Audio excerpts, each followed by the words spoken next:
السلام علیکم listeners, please channel کو سبسکرائب کیجیے اور بیل آئیکن کو ضرور پریس کیجیے۔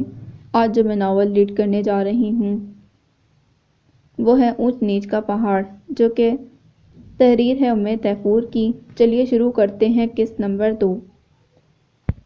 جو کمیاں اس کی پرورش میں روا رکھی گئی وہ ہرگز بھی خضر کو آنے نہیں دینا چاہتی تھی۔ بات غلط نہ تھی، لیکن ایک کو سر پر بٹھا کر دوسرے بچے کو اس نے جیسے یکسر بھلا دیا۔ اپنے بہن بھائیوں کا بدلہ وہ ننھے ذہن سے لینے لگی اور اب تک لے رہی ہے۔ نہ جانے آگے آنے والا وقت اس بیچارے کے لیے کیسی اذیتیں رقم کر رہا ہے۔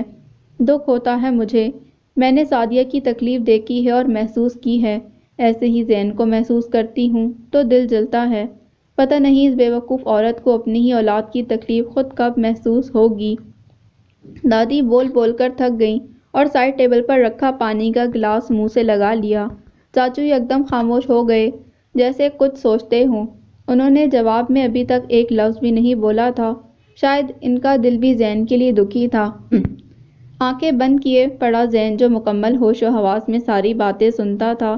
اس کی آنکھیں بھی پانی سے بھر رہی تھیں، جنہیں وہ سختی سے آنکھیں میچ کر پیچھے دھکیل رہا تھا کہ جب تک وہ جاگتا رہا اس کے ذہن میں ایک ہی بات گردش کرتی رہی، اس سب میں میرا کیا قصور؟ وہ ضبط کرنے کا گر جانتا تھا، کیونکہ یہی وہ چیز تھی جو گھر میں اسے کرنے کو وافر ملی تھی، سو وہ اب بھی کر گیا۔ لیکن اس کے اندر کا بے زبان دکھ پہلے سے زیادہ شدت سے رسنے لگا۔ جس سوچ کو اس نے لاشعور میں دبا رکھا تھا وہ جست لگاتی شعور میں آ دھمکی۔ میں ابو امی کا سگا بیٹا نہیں ہوں، مجھے لیا گیا ہے کہیں سے۔ یہ سچ نہیں معلوم ہونے کے باوجود بھی اس نے خود سے کی جانے والی بلا جواز نفرت کو جواز فراہم کیا۔ پوری رات وہ نیند میں بھی بے سکون رہا۔ اگلی صبح وہ دادی کے کمرے سے نمودار ہوا تو سعدیہ کی تیوریوں میں بل پڑ گئے، مگر شوہر کی موجودگی میں کچھ کہہ نہ سکیں۔ آج ویکینڈ تھا اور صبح اکبر کو بھی واپس جاب پر چلے جانا تھا۔ اب جو کرنا تھا سعدیہ کو ان کے جانے کے بعد کرنا تھا۔ زین بسے مردہ تھا اور دادی کا ہاتھ تھامے ہوئے ناشتے کی میز تک آیا۔ پیچھے توقیر چاچو بھی تھے۔ خضر اور سعدیہ دونوں اسے کینہ توز نگاہوں سے دیکھ رہے تھے۔ دادی نے محسوس کر کے بھی ان کو اندیکھا کیا اور تسلی سے زین کو اپنے ساتھ لے کر ناشتہ کرنے بیٹھ گئیں۔ کیسی ہیں اماں؟ رات نیند تو اچھے سے آئی آپ کو؟ اکبر نے اینک اور اخبار ایک طرف رکھتے دادی سے پوچھا تو وہ زین کو محبت سے ساتھ لگائے بولیں، کیوں نہ آتی؟ زین میرے پاس تھا ساری رات، بڑا سکون رہا مجھے بھی اور اسے بھی۔ زین: بھلا یہ کیا حرکت کی تم نے؟ بڑے بھیا کو یوں اکیلا کمرے میں چھوڑ کر نکل گئے، معلوم ہے نا وہ اکیلا ڈرتا ہے، شرم نہیں آئی کیا؟ سعدیہ کا بس چلتا تو 2 تھپڑ کس کے لگاتی زین کے۔ صبح خضر نے جس طرح روتے اپنے رات اکیلے ہونے کی داستان سنائی تھی، اس سے ان کا دل مسلا گیا تھا۔ شرم کیسی سعدیہ؟ میرے پاس آ گیا بچہ، ایسی کیا بات ہو گئی؟ رات ایک بار بھی بستر گیلا نہیں کیا میرے بچے نے، سکون سے سویا اور خوش کا خوش جاگا ہے۔ اور خضر کو اتنا چور چنانا بنائے رکھا کرو، بڑے بڑے کی رٹ ٹالے رکھتی ہو تو بڑا بناؤ بھی نا۔ دادی کے ایک ہی وار نے سعدیہ کو چت کر دیا۔ وہ دانت پیستی کپ میں چائے انڈیلنے لگی۔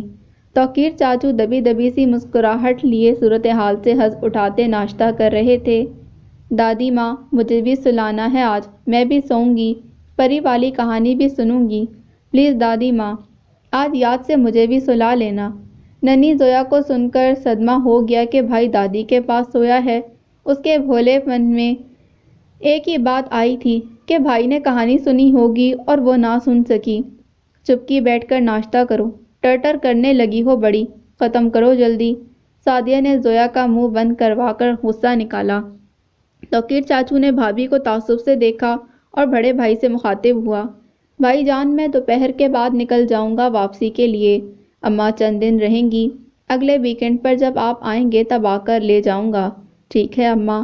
ابو کو بتا کر چاچو نے دادی سے پوچھا، میں فون کر دوں گی تجھے، میرے بیٹے کا گھر ہے، جب تک دل کرے گا رہوں گی، اور یہ زین بھلا کہاں آنے دے گا مجھے واپس ابھی؟ دادی نے بڑے مان سے کہا اور اکبر دل میں فکر مند ہونے کے باوجود خلوص سے بولے، بالکل اماں، جب تک دل کرے یہیں رہیں، آپ کے بیٹے کا نہیں آپ کا اپنا گھر ہے، اور توقیر بھی ابھی رک جائے، 2 دن اور رہ کر چلے جانا۔ نہیں بھائی جان، دکان 4 دن بھی بند رہے تو مندہ ہو جاتا ہے، آج کل کہاں وارا کھاتا ہے اتنی دیر تک کام بند رکھنا۔ انشاءاللہ پھر صحیح۔ اکبر نے اس بات میں سر ہلایا اور سعدیہ کو خاموش رہنے کا تنبیہی اشارہ کیا۔ وہ بیوی کے بگڑے تیوروں سے بخوبی واقف تھے، اس لیے بدمزگی کے ڈر سے پیش کی حد بندی کی کوشش کی تھی، جس کا انہیں یقین تھا کہ ناکام ہی رہے گی۔ سارا دن سعدیہ جلے پیر کی بلی بنی گھومتی رہی۔ اکبر کی روانگی کے بعد دوپہر کو توقیر زین کو لے کر بازار چلا گیا، اسے اس کی پسند کے اسکول شوز دلائے، ایک سیلوں والی گن دلوائی جو سیل ڈالنے پر تڑ تڑ کی آواز نکالتی تھی، اس کی پسند کے چپس ٹافیوں سے شاپر بھروا دیا اور واپسی میں فروٹ لیتا گھر پہنچا۔ زین کی خوشی چھپائے نہ چھپتی، وہ بار بار دیوانہ وار چاچو کا ہاتھ چوم لیتا جس سے انہوں نے اس کا ہاتھ تھام رکھا تھا۔ انہوں نے صرف زین کو یہ سب لے کر دیا، نہ خضر تھا، نہ زویا تھی، نہ امی کی ڈانٹ، نہ ابو کا تجاہل تھا۔ وہ گھر پہنچا تو مسرت اور جوش سے لال چہرہ لیے سیدھا دادی کے پاس لپکا اور انہیں اپنی چیزیں نکال نکال کر دکھانے لگا۔ شور سن کر سعدیہ کچن سے اور خضر اور زویا کمروں سے نکل آئے۔ زویا تو اس کی چیزیں دیکھ دیکھ کر خوش ہوتی رہی اور اس کا شاپر گود میں رکھ کر رکھوالی کرنے والے انداز میں بیٹھ گئی۔ آپ شوز چیک کر لو بھائی، میں اسے پکڑا ہوا، مجھے بھی دینا ایک، بس ایک۔ وہ معصومیت سے شاپر کو سینے سے لگائے اسکول شوز پہن کر دادی کو چیک کراتے زین کے کام میں پسپساتی تو جواباً اس نے محبت سے اس کا گال چوما اور جوتے پہننے لگا۔ سعدیہ کی تیوریاں چڑھی تھیں اور خضر پھٹی پھٹی آنکھوں سے اس کی گن والا ڈبہ دیکھ رہا تھا۔ یہ منظر اس کے لیے غیر یقینی تھا۔ اس نے کب زین کو ایسا پروٹوکول ملتے دیکھا تھا اور کب ایسا ہوا تھا کہ اسے چھوڑ کر صرف زین کے لیے کچھ آیا ہو۔ یہ اذیت اس کے لیے اتنی زیادہ تھی کہ وہ بنا لحاظ کے بلک بلک کر رونے لگا۔ سعدیہ کی اسے اس طرح روتے دیکھ حالت غیر ہونے لگی تو اس نے جھٹ جھپٹ کر اسے سینے سے لگا لیا۔ توقیر چاچو نے بہت غصے سے خضر کو دیکھا، ان کا بس چلتا تو اس تردلی حرکت پر 2 تھپڑ لازمی رسید کرتے۔ دادی کا دل پسیجا اور انہوں نے محبت سے خضر کو پاس بلایا، لیکن وہ ہٹ دھرمی سے گلا پھاڑ کر روتا ماں کو پرے دھکیل کر کمرے میں چلا گیا۔ سعدیہ نے ساس اور دیور کو تعصب سے گھورا اور بیٹے کے پیچھے چلی گئیں۔ پیچھے زین شرمندہ سا اپنے پیروں کو دیکھ رہا تھا جن میں نئے شوز دمک رہے تھے۔ اس کی حالت زمین میں گڑ جانے جیسی تھی، جیسے اسے کوئی جرم سرزد ہو گیا ہو۔ زویا معصومیت سے ابھی تک پھولے ہوئے شاپر کو سینے سے لگائے ہوئے تھی۔ توقیر چاچو نے بے نیازی سے سر جھٹک کر اس کی ننھی ناک کھینچی۔ دادی نے زین کے جھکے سر کو اپنے سینے سے لگایا اور دل میں سعدیہ سے مخاطب ہوئیں، کاش تمہیں اندازہ ہوتا سعدیہ کہ تمہارا رویہ تمہارے ایک بیٹے کو راتوں کو کس طرح رلاتا ہے، کاش تم اپنی ہر اولاد کے اندر جھانکنے کا ہنر رکھتی، کاش زین کے رونے سے بھی یوں ہی تمہارے پیٹ میں گرہیں پڑا کرتی، کاش۔ اور ان کے سینے سے لگے زین کے آنسو قطرہ قطرہ گر رہے تھے۔ اسے وسوسے ستانے لگے کہ کہیں امی یہ سب اس سے لے کر خضر کو نہ دے دیں، اور ایسا ہوتا تو کچھ عجیب نہ ہوتا۔ توقیر چاچو چلے گئے اور شام تک خضر کمرے سے باہر نہ آیا۔ سعدیہ منہ پھلائے گھر کے کام کرتی رہی اور گاہے بگاہے خضر کے لیے کچھ نہ کچھ کھانے کو لے کر اس کے کمرے میں جاتی رہی۔ وہ اپنے لاڈلے کو منانے کے لیے ہر جتن کر رہی تھی۔ دادی کا تخت لاؤنج کے ہی ایک کونے پر بچھا تھا اور وہ وہاں دن کا زیادہ تر وقت گزارا کرتی تھیں۔ ابھی بھی ہاتھوں میں تسبیح لیے وہ بہو کے تیور ملاحظہ کر رہی تھیں، لیکن ٹوکا ایک بار بھی نہیں۔ تبھی زویا ان کے قریب وہیں چپس، چاکلیٹوں اور بسکٹوں سے بھرا شاپر لیے چلی آئی جو توقیر چاچو نے زین کو دیا تھا۔ اس کا چہرہ اترا ہوا تھا۔ دادی نے اسے کھینچ کر اپنے پاس بٹھا لیا اور پوچھا، میری پری کیوں اداس ہے، مارا ہے کسی نے؟ دادی اماں، زین بھائی نے یہ سارا شاپر مجھے دے دیا، میں نے کہا بھی کہ میں نہیں لیتی، واپس بھائی کی گودی میں بھی رکھا، لیکن زین بھائی نے کہا کہ تم اور خضر بھائی لے لو، میں نہیں لوں گا۔ وہ آسان الفاظ میں دادی کو سمجھا رہی تھی کہ ان سے ان چیزوں کا کوئی لالچ نہیں، یہ تو زبردستی اسے تھمائی گئی ہیں۔ دادی نے مسکرا کر شاپر اسے لیا اور پھر ایک لمبی سانس خارج کرتے اسے ٹٹولنے لگیں۔ اندر سے چند چیزیں نکال کر انہوں نے اپنے گاؤں تکیے کے ایک طرف کر کے رکھ دیں اور شاپر کا منہ بند کر کے زویا سے زین کو بلانے کے لیے کہا۔ وہ بھاگم بھاگ اسے بلا لائی۔ زین سطح چہرہ لیے صاف پسینے سے بھیگا ہوا ان کے پاس آ بیٹھا۔ دادی نے اس کی پیشانی پر پسینے سے چپکے بال پیچھے کیے اور اپنی لون کی چادر سے اس کا چہرہ صاف کیا۔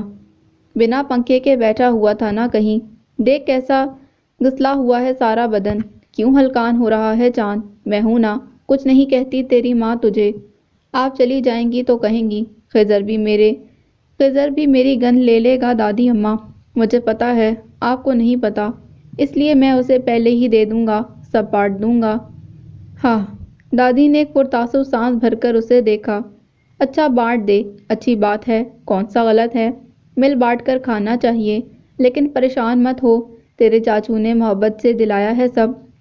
کیا خضر کو نہیں ملا کبھی کچھ؟ وہ تو نہیں ہوتا شرمندہ اکیلے کھا پی کے، اس لیے بس اب پریشان ہونا چھوڑ دے، میں ہوں نا، مجھ سے کوئی سوال کر سکتا ہے بھلا؟ مجھ سے تو ہو سکتا ہے نا، اور ہوگا، اور مجھے نہیں پتا دادی اماں کہ میں کیا جواب دوں گا۔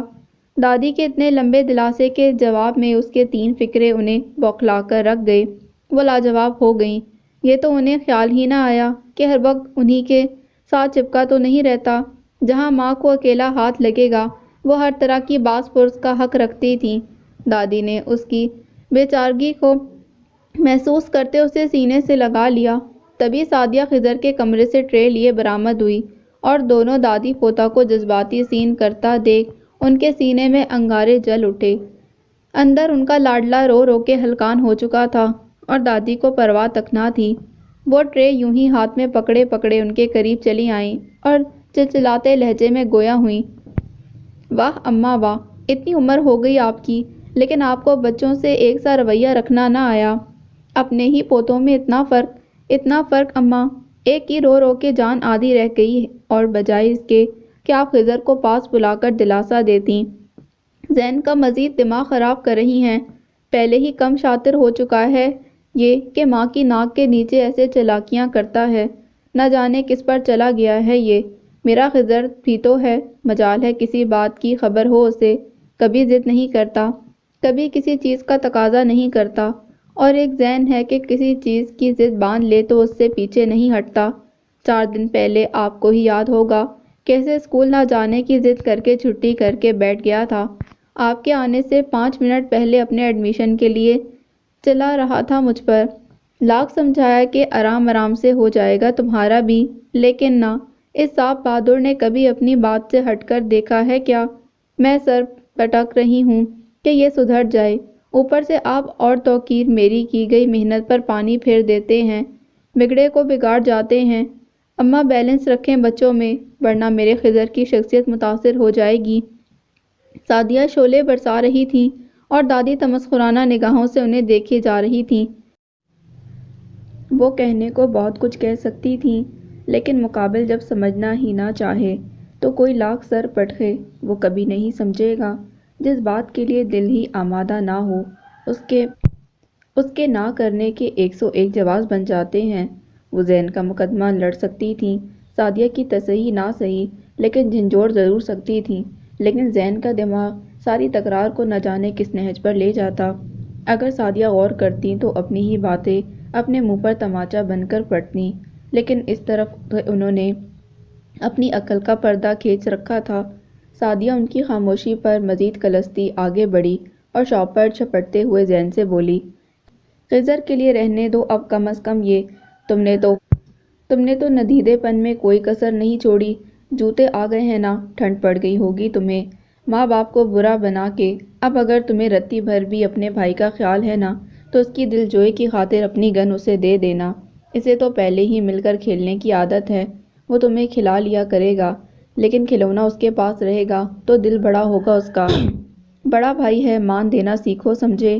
وہ ٹرے اور شاپر لیے کچن میں چلی گئیں۔ زین کے سینے میں سسکیاں بھر رہی تھیں، وہ ہانڈی کی طرح ابل رہا تھا۔ دادی نے اس کا ہاتھ تھام کر چوما اور نرم لہجے میں گویا ہوئیں، زین، یہ جو تمہارے ساتھ ہے یہ کوئی نرالا نہیں، بس یہ سمجھو کہ ماں باپ کی ایسی سختیاں بچے کو سونے سے کندن بنا دیتی ہیں۔ یہ سب اس لیے ہے تاکہ ایک دن آئے جب تم باہر کی دنیا کا مقابلہ کر سکو۔ ماں باپ کی سن لینے والا باہر والوں کی نہیں سنتا۔ اپنا دل ان چھوٹی چھوٹی باتوں کو لے کر میلا مت ہونے دینا۔ زندگی بہت مشکل ہے چاند، کٹھنائیوں اور مشکلوں سے بھری ہوئی۔ اگر ان پدی پدی باتوں پر رو گے تو وقت کی تیز آندھی میں بھربھرا جاؤ گے۔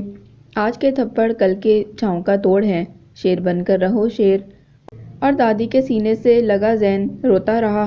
وہ بہت کچھ کہنا چاہتا تھا لیکن اس کے پاس وہ الفاظ ہی نہیں تھے جن کا سہارا لے کر وہ اپنا مدعا بیان کر پاتا۔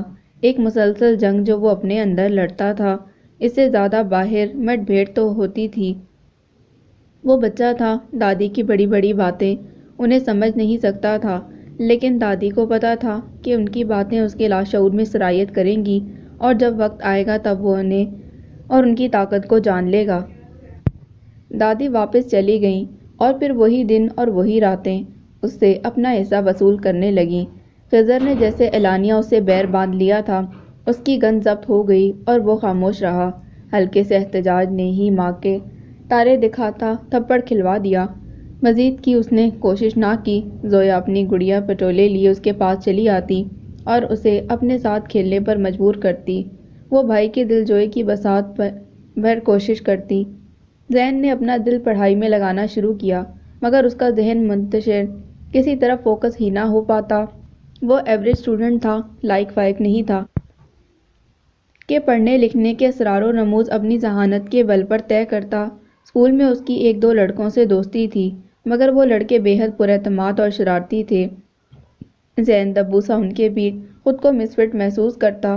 وہ اپنے دوستوں کو خوش رکھنے کے لیے ان کا چھوٹا بن کر ساتھ ساتھ رہتا کہ بس سب کو معلوم ہو کہ وہ بنا دوستوں کے نہیں۔ بریک میں دو گراؤنڈ میں دوران کھیل اس سے دوست کہتا کہ جاؤ کلاس سے میری واٹر بوتل لے آؤ، تو وہ حکم بجا لاتا، فوراً چل دیتا کیونکہ اس دوست نے اسے کھیل میں باری دینے کا وعدہ کر رکھا ہوتا۔ بھلے سے وہ وعدہ وفا ہونے تک بریک اوور ہو جاتی، دوسرا اسے پیسے تھماتا اور کینٹین سے کچھ لانے کو کہہ دیتا، وہ چوں چرا کیے بنا چل دیتا۔ نتیجتاً اس کا خود کا لنچ ٹھنڈا اور پراٹھا رہ جاتا اور بریک اوور ہو جاتی۔ یہ سب کچھ وہ صرف ان کے ساتھ رہنے کے لیے کرتا۔ چھٹی ٹائم کسی نہ کسی کا بیگ اپنے بیگ کے ساتھ لازمی اٹھائے باہر تک لاتا اور باتوں باتوں میں منت کرتے لہجے میں وہ آنے والے کل کے لیے ان سے وعدہ لیتا کہ وہ اسے بھی لازمی باری دیں گے۔ دوسرے دونوں لڑکے ہاتھ پر ہاتھ مار کر ہنستے اور پکا والا وعدہ کرتے، لیکن وہ کل نہ آ پاتا۔ حالانکہ یہ کھیل اپنے کلاس فیلوز کو زین نے ہی سکھایا تھا۔ اونچ نیچ کا پہاڑ، سچے موتیوں کا ہار، اس کا پسندیدہ کھیل جو اس نے اپنی گلی میں کھیلتے بچوں سے سیکھا تھا، لیکن کوئی بھی اسے اونچ پر چڑھنے کی اجازت ہی نہ دیتا تھا۔ وہ ہمیشہ نیچ پر رہ کر اونچ پر کھڑے بچوں کو پکڑنے کی کوشش میں چٹکیاں کٹوا کٹوا کر نیل ڈلوا لیا کرتا۔ دھیرے دھیرے وہ کلاس میں ہی رہنا شروع ہو گیا۔ بریک میں وہ خالی کلاس میں اکیلا کھیلتا۔ وہ بھاگ بھاگ کر کسی نہ کسی بینچ پر کھڑا ہو جاتا اور وہاں پڑے بیگ کو خود کو پکڑنے والا بچہ تصور کر کے زور زور سے چٹکیاں بھرتا، جھنجھوڑتا اور پھر نیچے دھکیل دیتا۔ یہ کھیل اسے مزہ نہیں دیتا تھا، لیکن وہ صرف اس لیے کھیلتا کہ اسے ان سب بچوں کے بیگ فرش پر گرانے میں سکون ملتا جو اسے چٹکیاں کاٹا کرتے۔ وہ تھکنے لگا تھا، اس کے اعصاب چٹکنے لگے، لیکن وہ اپنی کیفیت کسی سے بیان کرنے سے قاصر تھا۔ دن رات یہ بات ذہن میں چکراتی کہ وہ اپنے امی ابو کی اولاد نہیں، اسے کہیں سے لیا گیا ہے۔ اس بات کو سچ ماننے کے لیے وہ خود کو کئی جواز دیتا تھا۔ گھر میں اس کے بچپن کی کوئی تصویر نہیں تھی، جبکہ خضر اور زویا کی تصویروں سے بھرے دو دو البمز تھے۔ انہی میں کہیں کہیں وہ دکھائی دے جاتا، لیکن واجبی سا۔ وہ اپنا البم گھر میں بہت بار ڈھونڈ چکا تھا۔ ایک بار اس نے ماں سے اس بابت پوچھا تو اس نے کہہ کر ٹال دیا کہ تمہارا البم دادی کے گھر ہے، کیونکہ وہ تم سے بہت پیار کرتی تھیں، اس لیے انہوں نے رکھ لیا۔ وہ دادی کے گھر جا کر ڈھونڈتا رہا، لیکن ہوتا تو ملتا۔ وہ اور پر یقین ہو جاتا کہ ہاں وہ ان کا سگا بیٹا نہیں، اسی لیے اس کی کوئی تصویر نہیں۔ اسکول ٹرپ پر جانے کے لیے سعدیہ ہمیشہ خضر کو لدا پھندا بھیجا کرتی، گھر میں اسنیکس بنا بنا کر ٹفن بھر دیتی اس کے دوستوں کے لیے کچھ نہ کچھ ساتھ ضرور دیتی، لیکن جب زین کی باری آتی تو بازار سے سموسے منگواتی اور شاپر بنا کر اسے پکڑا دیتی۔ وہ آنسو پیتا ساتھ کسی جوس کا تقاضا کرتا تو ماں صبح اسکول جاتے دلوانے کا کہہ کر ٹال جاتی۔ وہ ٹرپ پر ٹھنڈے ٹھار سموسوں کے شاپر میں سے ایک آدھا نکال کر کھا لیتا، باقی ہاتھ میں لیے لور لور پھرتا رہتا۔ ٹیچر سمجھدار ہوتی تو کئی بار اسے پاس سے کوئی نہ کوئی چیز دلوا دیتی، کم از کم جوس کا ایک ڈبہ۔ وہ دکھی سا سارا وقت اکیلا پھرا واپس آ جاتا۔ کئی بار اس کا دل چاہا کہ وہ واپس ہی نہ جائے، لیکن آہستہ آہستہ گہری ہوتی شام اسے امی کی یاد دلانے لگتی اور وہ اپنا ارادہ ترک کرتا، بھاگ کر اپنی کلاس کے بچوں میں شامل ہو جایا کرتا۔ لیکن جب کوئی بات مسلسل سوچی جائے تو اسے کرنا آسان لگنے لگتا ہے، اور خاص طور پر جب دل و دماغ میں جنگ چھڑی رہتی ہو اور جب یہ جنگ ایک چھوٹے بچے کے وجود کے پرخچے اڑا رہی ہو۔ تب وہ اپنے کمرے میں کارپیٹ پر بیٹھا ہوم ورک کر رہا تھا۔ سعدیہ نے اسے ٹیوشن نہیں لگوا کر دی تھی۔ وہ کہتی تھی کہ اس کے اسکول کی پڑھائی ٹف نہیں ہے، اس لیے وہ خود ہی مینج کر سکتا ہے، لیکن خضر 4 سے 6 ٹیوشن جاتا تھا۔ زویا کو سعدیہ خود ہی پڑھا لیتی، کبھی موڈ ہوتا تو زین کو بھی دیکھ لیتی، لیکن زین ماں کے پاس پڑھنے سے جان چھڑاتا تھا۔ سعدیہ کو اس کی چھوٹی چھوٹی غلطی بھی تپا کر رکھ دیتی، اور جب ایک سے دوسری بار بھی کوئی چیز زین کو سمجھائے سمجھ نہ آتی تو اسے مارا کرتی، اور یہ مار عام مار نہیں ہوتی تھی۔ کتاب کی نوک، اسکیل کا کنارہ، سر پر زوردار تھپڑ، یہ سب ہی زین کو تکلیف دیتے، اور سعدیہ اسے رونے پر مزید 2 لگا دیتی۔ ایک بار تو وہ اپنی قمیض کی کٹائی کر رہی تھی اور زین کو اس نے اسکول سے شکایت ملنے کی وجہ سے پاس بٹھا رکھا تھا۔ وہ مارے باندھے ہوم ورک کر رہا تھا، لیکن اسے میتھ کا سوال سمجھ نہیں آ رہا تھا۔ اسے ہوم ورک میں نئی مشق کے 10 سوالات خود سے حل کر کے لانے تھے جو اسے بالکل کرنے نہیں آ رہے تھے۔ اس نے ماں سے ایک بار پوچھا، اس نے جلدی جلدی کاغذ پر حل کر دیا۔ زین کے سمجھنے سے پہلے کاپی واپس اس کے سامنے آ چکی تھی۔ وہ پھر بلینک کا بلینک تھا۔ اگلا سوال اس نے کوشش کی لیکن ناکام رہا۔ بے بس ہو کر اس نے پھر ماں کے آگے کاپی رکھی۔ سعدیہ کینچی سے قمیض کا گلا کاٹ رہی تھی۔ کاپی رکھنے سے اس کی قمیض کا کپڑا معمولی سا ہلا اور کٹائی میں رتی برابر فرق آ گیا۔ سعدیہ نے آؤ دیکھا نہ تاؤ اس کینچی کی نوک زین کے گال میں دبو ڈالی۔ ملائم جلد تھی، فوراً کٹ لگ گیا اور خون کی لکیر بہتی تھوڑی تک پہنچ گئی۔ زین سسک اٹھا، گال پر ہاتھ رکھے وہ سسکتے بیٹھا رہ گیا۔ کبھی کوئی کام انسانوں والا نہ کرنا، تم تو پیدا ہی ذلیل کرنے کے لیے ہوئے ہو۔ کس گناہ کی سزا ہو تم زین، عذاب خانہ۔ وہ تعصب سے قمیض کے گلے کو دیکھ رہی تھی اور زین کو برا بھلا بھی کہے جا رہی تھی۔ جب نظر اٹھا کر اسے گھورا تو اس کے ہاتھ کی انگلیوں کے بیچ سے خون کی سرخی جھانک رہی تھی۔ سعدیہ کا دل دھک سے رہ گیا۔ اس نے لپک کر زین کا ہاتھ ہٹایا اور چوٹ دیکھ کر شرمندہ ہو گئی، اس سے پہلے کہ وہ اسے گلے سے لگاتی۔ زین نے سعدیہ کا ہاتھ جھٹکا اور وہاں سے بھاگ کر سیدھا دادی کے خالی کمرے میں ان کے پلنگ کے نیچے جا کر لیٹ گیا۔ یہ اس نے ماں کو نخرہ دکھایا تھا۔ اسے امید تھی کہ ماں ابھی اسے پکارتی یہاں چلی آئے گی اور اسے سینے سے لگا کر بہلائے گی، پچکارے گی۔ وہ پھر بھی اینٹھے گا تو سعدیہ اسے اس کی من پسند چیز دلانے کا لالچ دے کر منا لے گی، لیکن ایسا کچھ نہ ہوا اور وہ وہیں روتے روتے سو گیا۔ جب اس کی آنکھ کھلی تو سارا گھر تاریکی میں ڈوبا تھا اور سب سو چکے تھے۔ اس کا سارا لہو نچڑ گیا۔ وہ اتنے اندھیرے میں اپنے کمرے تک کیسے جائے گا؟ دادی کا کمرہ تو باقی کمروں سے ہٹ کر بنا ہوا تھا۔ درمیان میں ڈرائنگ اور لاؤنج پڑتے تھے، اور ان سب جگہ پر رات کے وقت بھوت پھرا کرتے تھے۔ یہ اس نے خود دیکھا تھا۔ ساکن پردہ بھی اسے بدرو کا حیولہ لگتا تھا۔ وہ رات میں کبھی پانی پینے کچن تک جاتا تو ایک سانس میں پی کر بھاگتا واپس آیا کرتا تھا۔ اسے لگتا تھا کہ مڑ کر دیکھا تو جن اسے جھپٹ لے گا، لیکن اب تو وہ دادی کے کمرے میں تھا۔ واپس کیسے جائے؟ اس کے دل میں خیال آیا کہ ماں کو اونچی آواز دے، لیکن خوف اس کی آواز کو گنگ کر گیا۔ وہ چند پل مزید یوں ہی جامد لیٹا پڑا پلنگ کے نیچے سے جن کی چلتی ٹانگیں ڈھونڈنے کی کوشش کرتا رہا، اور پھر اسے خیال آیا کہ امی اس کے پیچھے نہیں آئی تھی۔ اس نے رات کا کھانا بھی نہیں کھایا تھا۔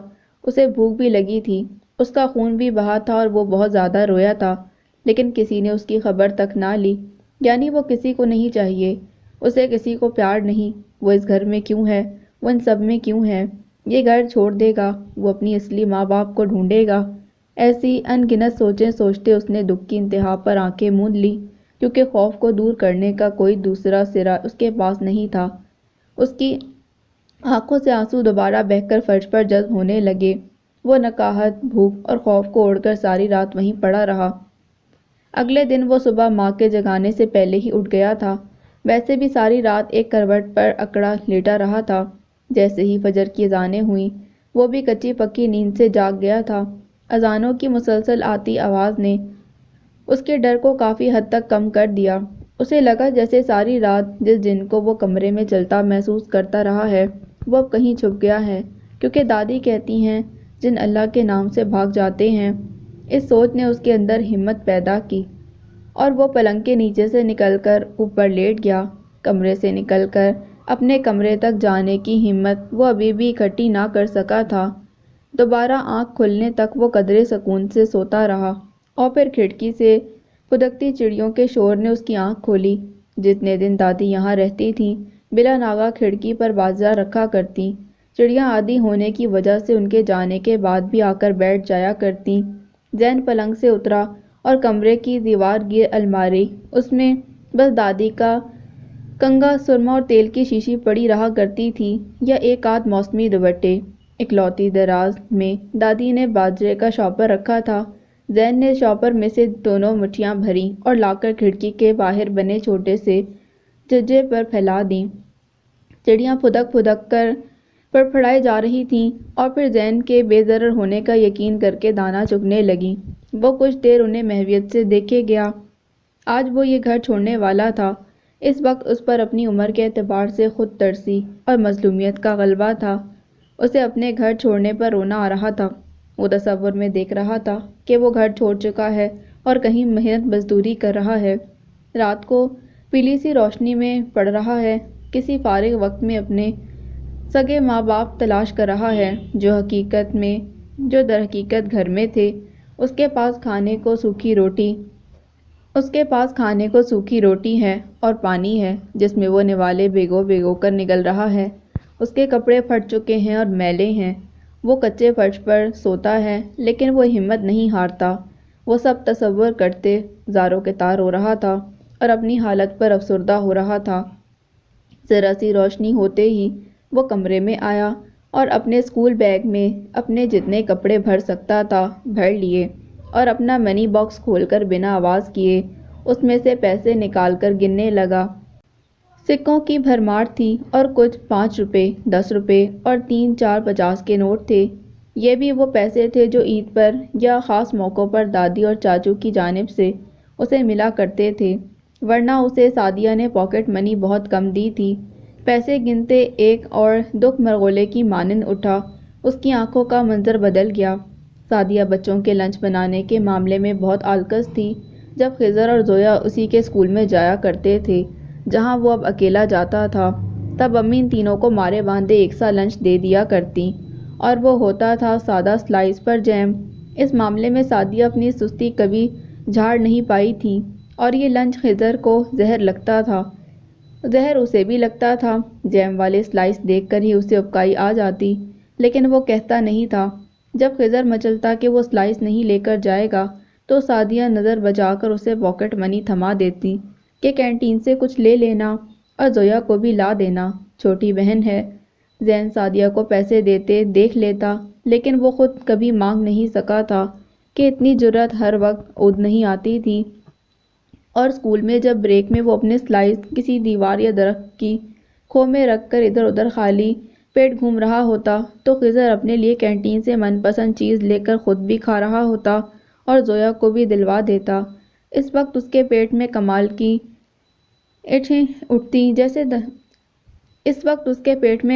اینٹیں اٹھتیں، جسے دبانا دوبر ہو جاتا، اور پھر وہ وہیں کسی سیڑھی یا بینچ پر بیٹھ کر وقت گزارا کرتا۔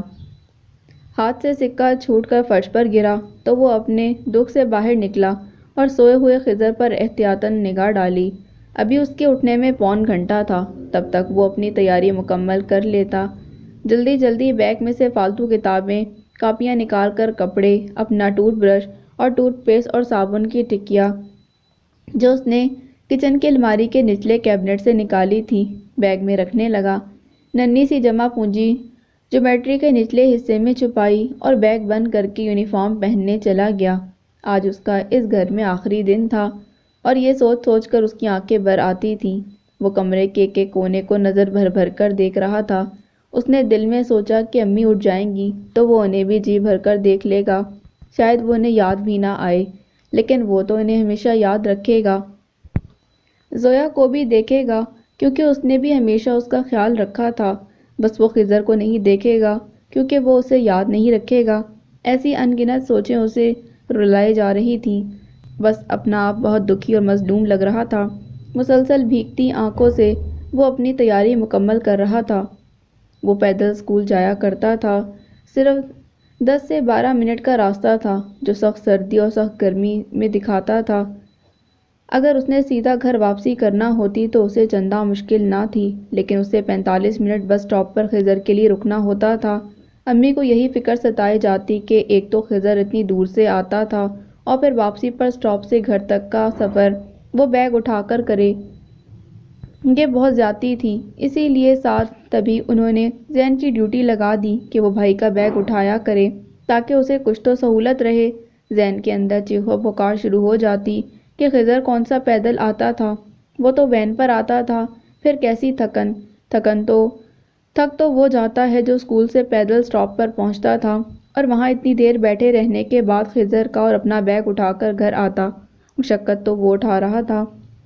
آج کے بعد تمام مشکلیں ختم ہو جائیں گی، میں اب کبھی ان لوگوں کو نظر ہی نہیں آؤں گا، اور ایک دن جب بڑا ہو جاؤں گا تو بڑی سی گاڑی میں امی ابو سے ملنے اچانک آ جاؤں گا، تب وہ مجھے دیکھ کر حیران ہوں گے، اور خضر کی تو ایسی کی تیسی ہو جانی ہے۔ وہ خود کلامی کرتا اسکول کی جانب بڑھ رہا تھا۔ ارد گرد بہت سے بچے اسکول جا رہے تھے۔ اس کے ہاتھوں میں پسینہ آ رہا تھا۔ اسے ایسا محسوس ہو رہا تھا جیسے اس کے گھر چھوڑنے کا سب کو پتہ چل گیا ہو، ہر کوئی اپنی جانب دیکھتا محسوس ہو رہا تھا۔ اس نے قدم آہستہ کر لیے کیونکہ اسے اسکول میں داخل نہیں ہونا تھا۔ سب کی نگاہ بچا کر اسکول کی عمارت کی پچھلی طرف کو جاتی سڑک کا رخ کرنا تھا۔ اس کا ارادہ تھا کہ وہ یہاں سے سیدھا سینٹرل پارک جائے گا، وہاں ایک بینچ کے نیچے اپنا بیگ وغیرہ رکھ کر سامنے بنی بلڈنگ میں اپنے لیے رہنے کا بندوبست کرے گا۔ اسے ان تمام راستوں سے آگاہی تھی کیونکہ وہ ابو اور خضر کے ساتھ انہی راستوں سے ہر جمعے اور عیدوں پر جامع مسجد جایا کرتا تھا۔ خضر ہمیشہ ابو سے پیدل چلنے کی ضد کرتا تھا کیونکہ اسے لمبے راستے سے آنا جانا پسند تھا۔ برا اسے بھی نہیں لگتا، لیکن اس نے کبھی اظہار نہیں کیا تھا۔ بس تمام راستے ازبر کر لینا اس کی فطری خوبی تھی۔ وہ جس راستے سے گزرتا اسے یاد ہو جاتا، اور وہ اپنے اندر اتنا اعتماد رکھتا تھا کہ اکیلا واپس بھی آ سکتا ہے۔ یہیں آتے جاتے ابو نے بتایا کہ اس بلڈنگ میں وہ آدمی رہتے ہیں جن کے ساتھ ان کے گھر والے نہ ہوں۔ اسے یہ بات یاد تھی کہ وہ بلڈنگ بھی، اسی لیے اس کا ارادہ تھا کہ وہاں کسی بھی انکل سے اپنے ساتھ رکھنے کی گزارش کرے گا، پھر جب وہ کمانا شروع کرے گا تو انہیں کرایہ دے دیا کرے گا۔ بچے کی سوچیں لامتناہی ہی ہوتی ہیں، لیکن کسی ایک مقام پر آ کر وہ رک جاتی ہیں۔ وہ چور نظروں سے سب کو دیکھ رہا تھا۔ اس کے اسکول کے جانے پہچانے چہرے اس کے پاس سے گزرتے اسکول جا رہے تھے۔ یہ بھی اچھا تھا کہ اس کی کسی سے دوستی نہ تھی، ورنہ کوئی اسے روک لیتا تو۔ اس نے اپنے آپ پر قابو پایا اور سر جھکائے اسکول کے گیٹ سے پہلے ہی اس کے مخالف سمت بیرونی دیوار کے ساتھ ساتھ چلتا پیچھے جاتا چلا گیا۔ ایک بار وہ سامنے کے منظر سے اوجھل ہو جاتا، پھر کوئی مشکل نہیں تھی۔ ذرا سا فاصلہ طے کرتے ہی اس کے پیروں میں تیزی آ گئی۔ وہ تیز دھڑکتے دل کے ساتھ اسکول کے بیک سائڈ پر پہنچ چکا تھا، اور یہاں سے کچھ ویران سڑکوں کے بعد کمرشل ایریا شروع ہوتا تھا، اور اب یہیں کھڑا تھا۔ یہاں پر ایک چھوٹا سا گول باغ تھا جو زیادہ تر بارش کے پانی سے بھرا رہتا تھا۔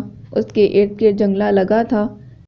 اس چھوٹے سے گول خطے کے چہار جانب سے مختلف سڑکیں نکلتی تھیں، جس میں سے کوئی کسی مارکیٹ کی جانب جاتی، کوئی مسجد کی جانب، کوئی سینٹرل پارک کی اور کوئی ہاسپٹل کی۔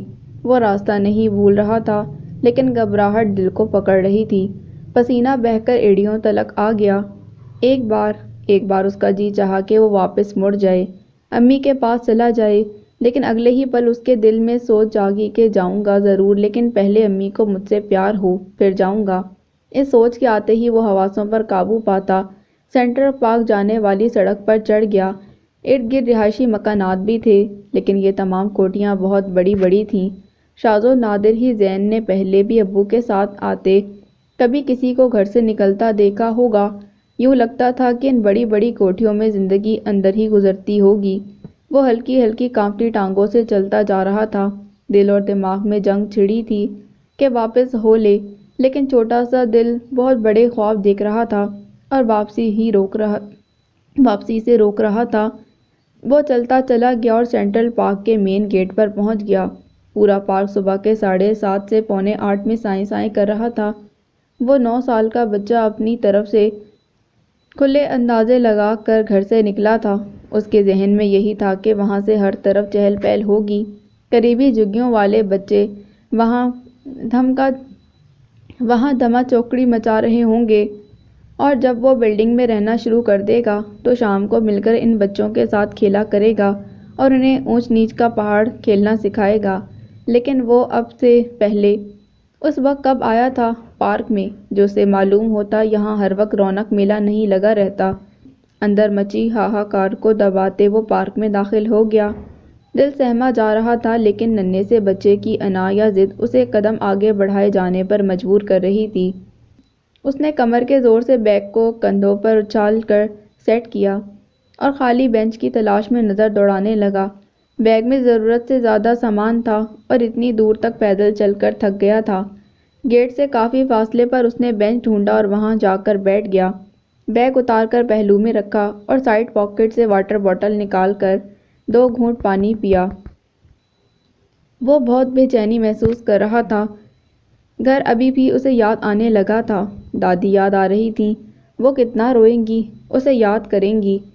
چلو کوئی تو ہے جو روئے گا اور خضر تو شکر ادا کرے گا، وہ سوچتا مسلسل سر بھی ہلا رہا تھا۔ اس بینچ سے سامنے بنی بلڈنگ کے تمام فلورز بآسانی دکھائی دیتے تھے۔ 3 فلور تھے اور ہر فلور پر 4 فلیٹ۔ بالکنیوں میں تاروں پر اکا دکا مردانہ کپڑے لٹکے تھے۔ ٹوٹے جالی کے دروازے اور کونوں میں لگا کاٹ کباڑ صاف پتہ دیتا تھا کہ یہاں چھڑے رہتے ہیں۔ زین اپنی موٹی موٹی آنکھیں ان بالکنیوں پر جمائے سوچنے لگا کہ وہ کون سے نمبر کے فلور پر رہے گا۔ پھر اس نے فیصلہ کیا کہ وہ 3 فلور پر بنے داہنی طرف والے فلیٹ میں رہے گا۔ وہاں سے باہر پارک بہت اچھے سے دکھتا ہے اور وہاں جو انکل رہتے ہیں ان کو اپنی پاکٹ منی کرائے کے طور پر دے دے گا۔ دن میں اسکول اور شام کو وہ کوئی جاب کرے گا، جیسے توقیر چاچو کیا کرتے تھے۔ اس کے منہ سے وہ بار بار سن چکا تھا کہ وہ دن میں پڑھائی کیا کرتے تھے اور شام میں جاب پر جایا کرتے تھے، لیکن اس نے شوق میں محض یہ یاد رکھا اور یہ بھول گیا کہ اس وقت ان کی عمر 16 سال تھی۔ وہ انہی سوچوں میں گم تھا جب اس کے دائیں بائیں 2 19-20 سال کے لڑکے آ کر دھپ سے بیٹھے۔ اس کا دل اچھل کر حلق میں آ گیا اور چہرے کا رنگ فاقہ ہو گیا۔ ان دونوں لڑکوں نے اس کی کیفیت دیکھتے ہی اندازہ لگایا اور ایک دوسرے کو کوئی اشارہ کیا۔ زین گھبرا گیا اور بیگ لیے اپنی جگہ سے کھڑا ہو گیا۔ ان میں سے ایک نے اپنے ٹوٹے پھوٹے اور سرخ سے دانتوں کی نمائش کرتے ہوئے اس سے لاپرواہی سے پوچھا، گھر سے بھاگے ہو نا؟ پیسے بھی چوری کر کے لائے ہو، ہے نا؟ تیر نشانے پر لگا اور زین روحانسا ہوتے ہوئے نفی میں گردن ہلانے لگا۔ وہ لڑکے گاہک تھے، معاملے کی تہہ میں اتر گئے اور دوسرے نے زین کو کندھے سے دبوچ کر واپس اپنے پاس اپنے ساتھی کے درمیان بٹھا لیا۔ ایسا کرنے سے ہی زین کے حواس جواب دے گئے اور وہ بری طرح رونے لگا۔